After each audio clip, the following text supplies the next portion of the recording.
Some birthday party this has turned out to be. The guests were supposed to be here 3 hours ago. Oh, I'm sorry. And I haven't even got a card. I forgot all about it. It's alright, Mrs. Harris. Looks like everybody forgot. Alright, they must have all come as a group. Happy birthday, Simpsons Clips 24. Chris? Chris the Randomiser Dale? And is that Marina you've got with you? Yep, that's us all right. Oh, you didn't think we'd forget your birthday, did you? So you did get my card after all. I knew you wouldn't forget. But where's everybody else? Well, your guess is as good as mine. Oh, hello everyone. Well, as you've heard, it's Simpsons Clips 24's birthday today, and seeing as Marina and I have landed our eagle at his place, I'm going to ask him if he'd like to press the button on the randomizer today. So, how about it? I've brought it along with me, and I think it would make your birthday extra special. Are you kidding? I'd love to! You two had best come in and get the machine ready.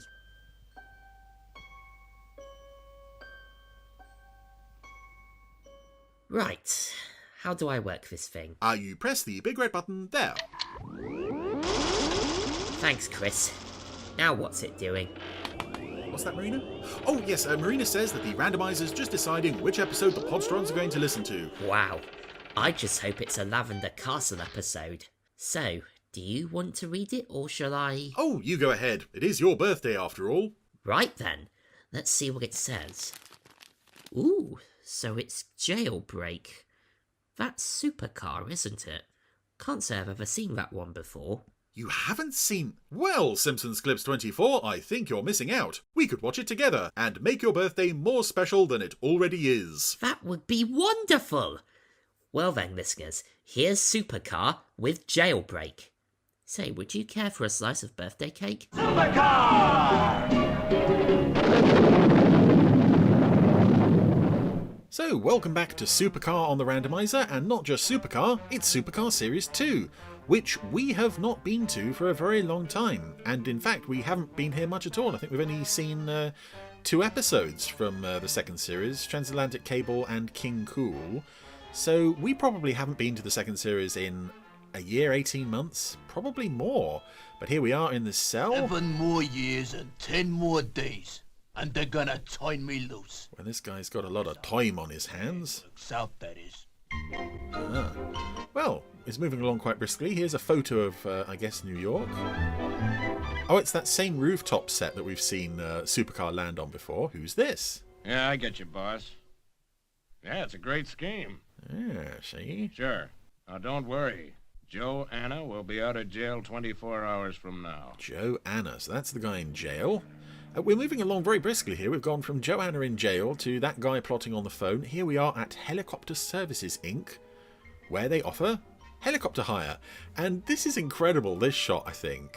You say, Mr. James. We have Mr. James hiring a helicopter, and we can see out the window they have positioned an actual model setup of helicopters to make it look like they're in the distance, similar to that thing I commented on in Drama at Space City a while back, of this lovely integration of puppet shot and model shots in the same, a model stage positioned behind the puppet stage. It's quite incredible, really. Don't worry about the cost. You arrange for the helicopter, I'll arrange for the money. So, Mr. James. I'll arrange for it to be waiting for you. He's a very smart gangster, but he is a gangster nonetheless. We can tell by his eyebrows.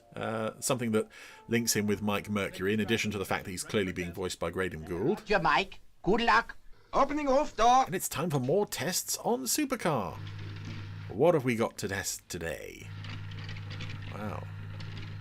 Oh, I'd forgotten how much of a step down I feel the second series puppets are. It's open. Good, Professor. Mike still looks the same, but everyone else just looks a bit off. Right. Then here we go.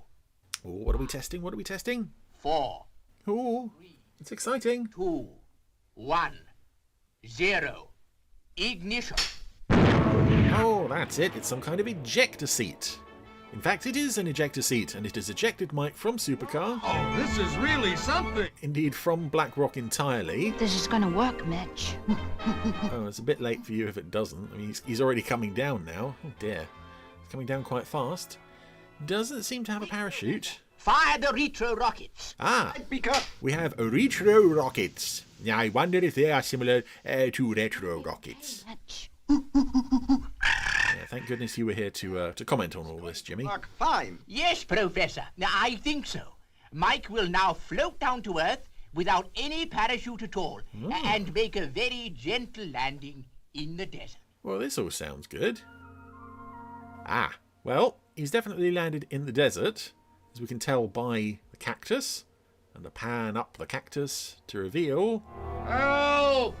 Dr. Beaker! Oh, dear. Professor! I don't like that. Quickly, help! It's going to come into play later on, but something about Mike, and I guess maybe it's common for all Super Mario Nation heroes, really, but I don't like seeing them sort of reduced to figures of fun like that.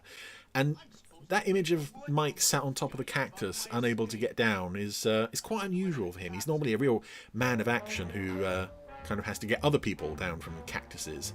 Meanwhile, in Joanna's cell, he's just bemoaning the fact that he's got such a long time to wait, that someone's come and chucked something through the window. And yeah, this music should be familiar to Thunderbirds fans. I believe it's composed for this episode, but it was often used again, I think, in City of Fire in Thunderbirds. It's quite commonly heard there. Then hold on. Signed, Red James. Say, I don't get it. what goes on? Just don't get it. Oh, okay. Still, He's gone for the I don't get it, I just don't get it card. Well, that's just as good. tomorrow noon. Okay, Red James. I'm waiting for you. Ya mook. I love these accents on these gangsters. It's just lovely David Graham stuff. Oh, speaking of David Graham stuff, here's Beaker working on Supercar with his posterior precariously positioned. Than I had at first thought. Oh, Mike's got a dressing gown. That's sweet. That a Dr. Beaker? He's got a bit of a Hugh Hefner dressing gown with what looked like amoeba on. No, as a matter of fact, I didn't. I want to get this new ejector seat installed as soon as possible. Well, Dr. Beaker, Supercar is pretty infallible. I don't And so am I. need it myself. Well, perfectly true, Mike. It is unlikely, to say the least, that anything would go wrong with Supercar. But nevertheless, I want to complete it. Okay, Doc. Well, let's let him get on with it. Why, Mike? But every new piece of equipment I ever make always seems to come in useful. Aha. I have a feeling that this one will be no exception. In fact, I calculate that in about 18 and 1/2 minutes, Mike, I suspect we may see some use for this thing. Meanwhile, Jimmy is trying to sleep, and Mitch is trying to wake him up. Well, I'm glad that someone's annoying Jimmy, but on the other hand, if... oh, he's tipping him out of bed. Well, that means now we have to deal with Jimmy being woken up, so thanks for that, Mitch. I told you to wake me up early, but I didn't tell you to tip me out of bed. He's got a China zebra on his bedside chest. Ejector seat again. Delicious. Oh, it does look nice. Absolutely delicious. Puppet food. It looks like it's made out of Play-Doh or plasticine or something. Say that again. Beaker tells me he wants to test the ejector seat again this morning. That's right, Mike. He reckons that he'll be ready by midday. Yeah. And he says we're going to put Jimmy in there this time, Mike. Fired out of a cannon at a circus. Oh, well. So, Supercar team are testing an ejector seat. I'm sure it won't come in handy later on. Meanwhile, Oh, yeah. at the helicopter hire place, Surely, Mr. Weston. Oh, Mr. Weston, Yeah, shall I call the maintenance shed and tell them to get the helicopter ready? you do that. Oh, good morning, Mr. James. Come in. we have this... He's a very pleasant fellow, this guy, running the helicopter hire place. We'll be ready in about 5 minutes. Where do you want to go? The state pen. The state pen? That's what I said. Do you mind me asking you... Cyril Shaps is another one who's very good with his voices in Supercar and doesn't get much recognition because he doesn't really have... Do that? He wasn't associated with the Anderson shows for very long. It's just this and one scene in The Protectors. Let's go and get the helicopter. Oh, well, Red James has pulled a gun on Mr.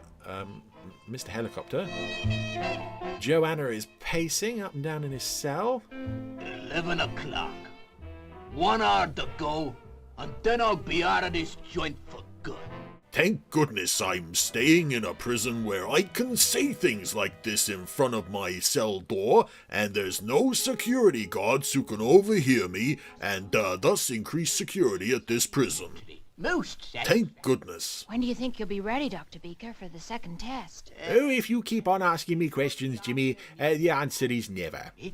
Beaker's got one of his feet up in the air, almost like he's pulling off some kind of dance move or something. Only a couple of hours, Mike, and you'll be off on your second test. Yes, Jimmy? I sure hope Beaker knows what he's doing. This wire... Full up on bacon and eggs, though, so he might need to visit the bathroom first. Ah, here we go. Let's have a comedy moment. Mitch has got a feather. This is why Beaker has got his foot up in the air.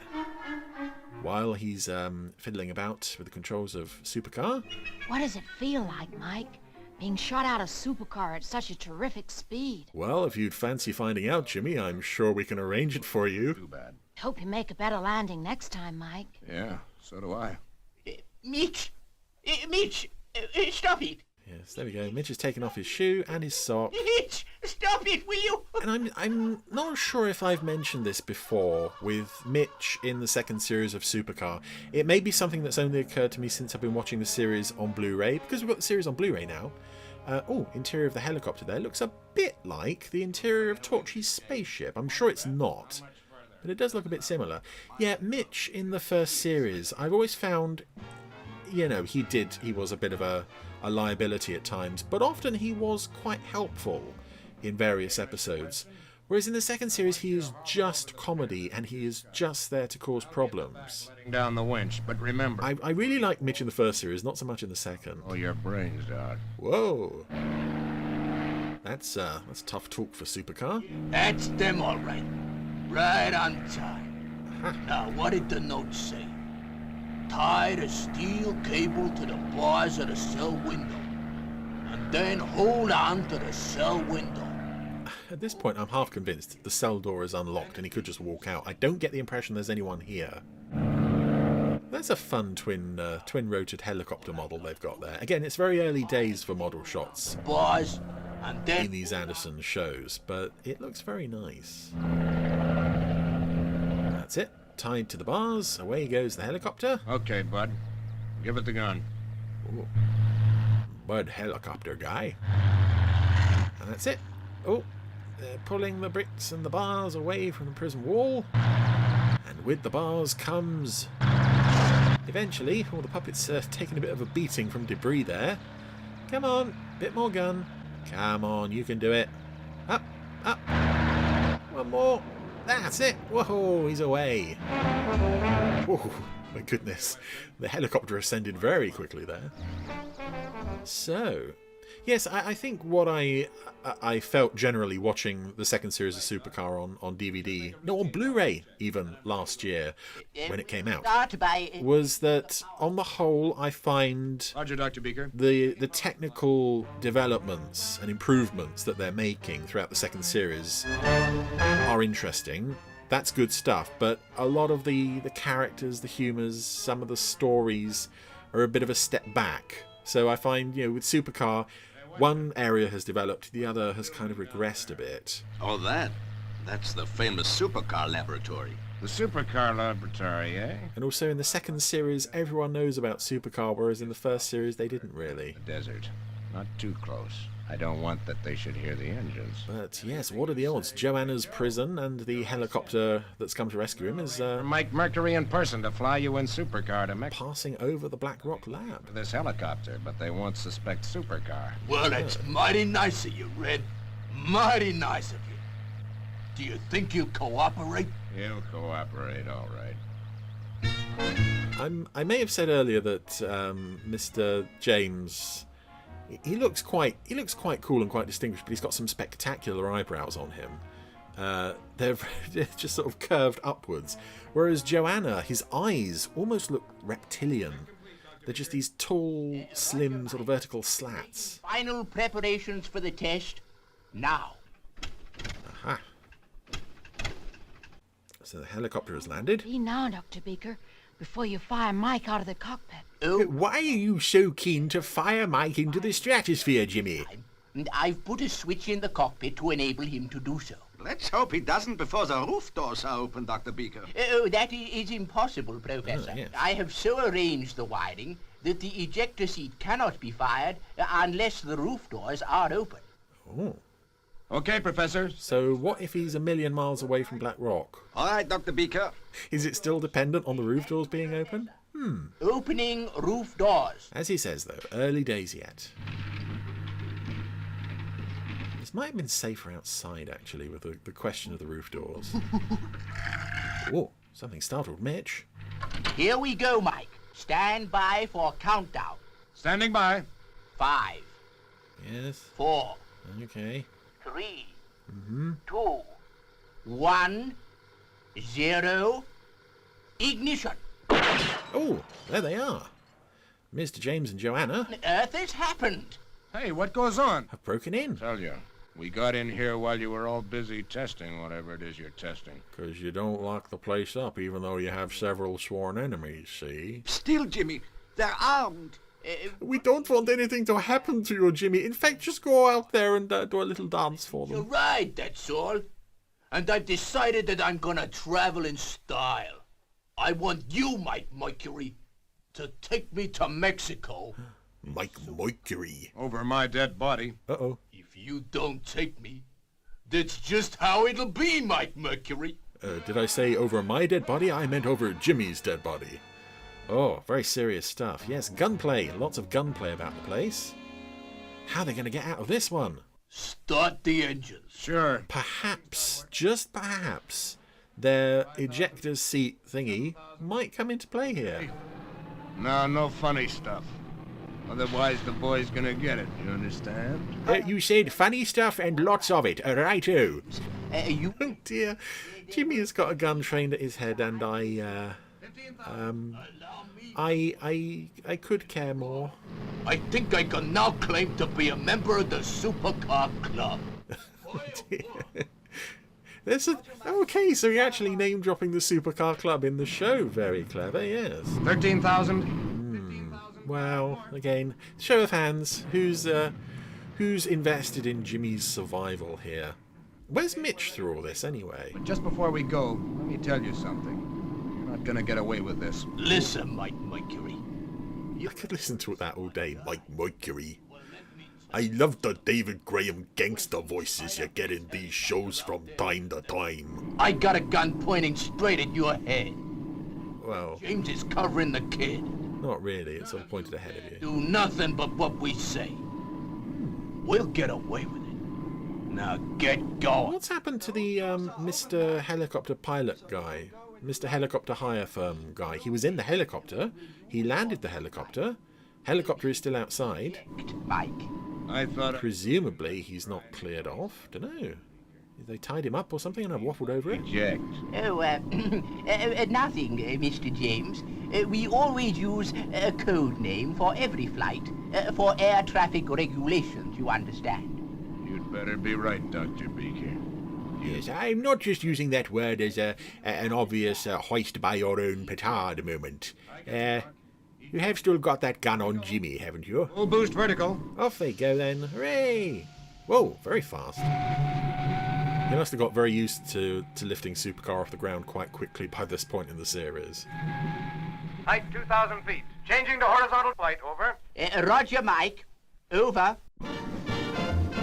Yeah, cool jazz kidnapping. Mike Mercury.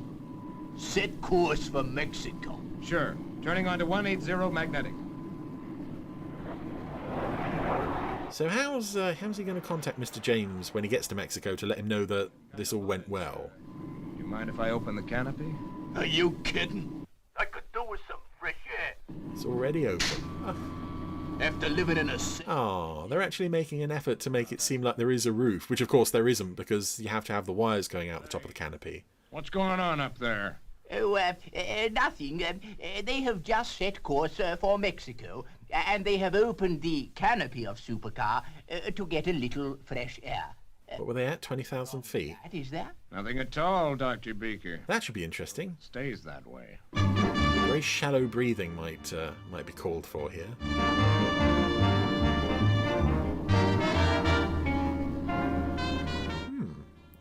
We seem to be circling the lab. We're coming over to Supercar workshop again. What gives? I was hoping you'd ask me that because I'm going to show you.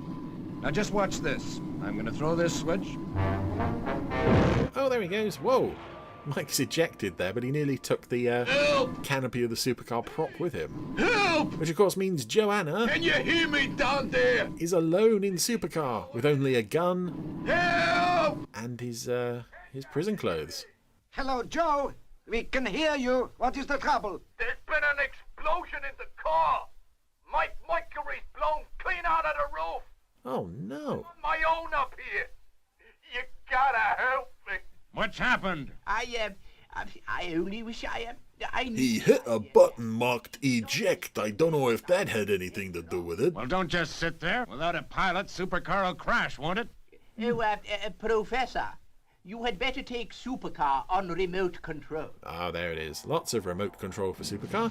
And here comes Mike, making his descent. Under control from here. You mean you can fly that thing from here? Yes, Mr. James, we can. Well, that's just great, isn't it?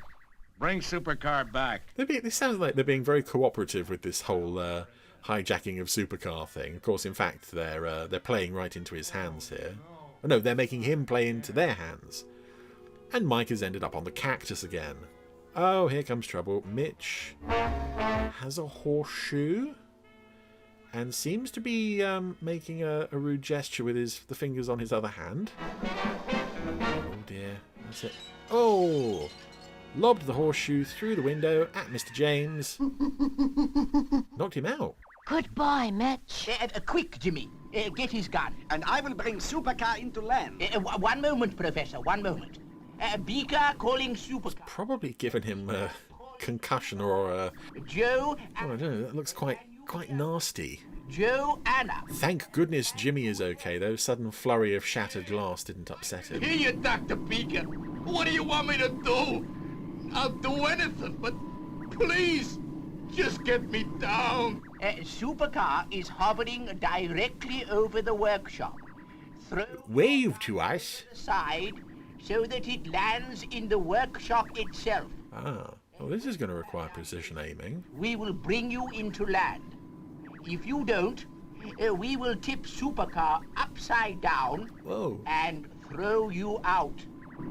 Ah, yes. Because Supercar, it doesn't have any seat belts, does it? Oh my God now. Yeah, I can see the workshop directly below me. Well, Mike's pilot seat had seat belts there. I'm not sure about the rest of it.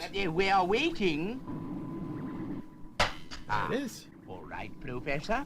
You can bring him down now. Looks as if he's gonna be out for some time, Dr. Beaker. Oh, he's got a fractured skull, Dr. Beaker. Oh, I don't like seeing Jimmy with a gun. I feel safer seeing Mitch with a gun. And that's it. Joe is back in the workshop, so is Supercar. Say. Mr. James is out cold, and Mike is still on the cactus. We're supposed to be looking after things. I think he underestimated the intelligence of monkeys. Yeah. And I ain't so dumb as I look. Oh. I got another gun. I always carry a spare. During my stay in prison, how'd I get two into prison? Guess I'll have to finish my journey by helicopter after all. Journey. But first. Voiced. I love this. It's so cliched, but it sounds so good. All of yous. Now stand up. 'Cause I don't want to miss. The kid, I mean. Don't block my aim at the kid. Oh dear, even Mitch has got his hands up now. Who's first? Jimmy! Jimmy! Trouble. Please, Mr. James. He was only doing what he thought was right. Yeah, don't shoot Mitch. Whoa, what was that? Okay, Joe. The game's up. Huh. You! How did you get in here? How'd you get down from the cactus? Busy doing whatever it was you were going to do. Because he's Mike Mercury and he's darn cool is how he did it. I don't know how to thank you enough, Mike. Oh, here's the pilot guy. Don't thank me. Where was he through all this? It was his invention that saved you. Well, Mike, didn't I tell you all my inventions come in useful? Yep, I guess you're right, Doc. Well, I've phoned the police, and they'll be here very shortly. Good, Professor, good. Our friends look none too comfortable at the moment. This is a fun way to end the episode, though. Our two villains tied up, and who's got them covered with the gun? Beaker, Oh, it's Mitch. Mr. James scared like that. Of course. I sure hope the Mitch doesn't pull that trigger. Oh, yeah. Don't worry, Jimmy. I was careful to remove all the bullets before I gave Mitch the gun. At least that's what we'll tell the police by the time they arrive and it's too late to do anything about it. Follows that people who throw their weight about are usually terrible cowards. Well, that's certainly true. No, boy. I also love, again, this is going back to what I love about the first season, Mitch, is that he's Another direction. he's a bit unhinged. In another direction.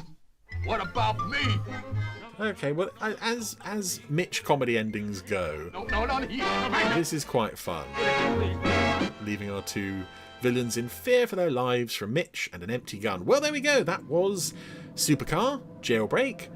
I rather enjoyed that, considering I find a lot of the second series episodes, when they're not being like totally outlandish and weird, some of them are quite forgettable. But that was, on the whole, quite a good one. Nice to see them sort of going back to the earlier days of the show, really, when they were constantly doing like testings and new additions to Supercar, a story by Jerry and Sylvia Anderson.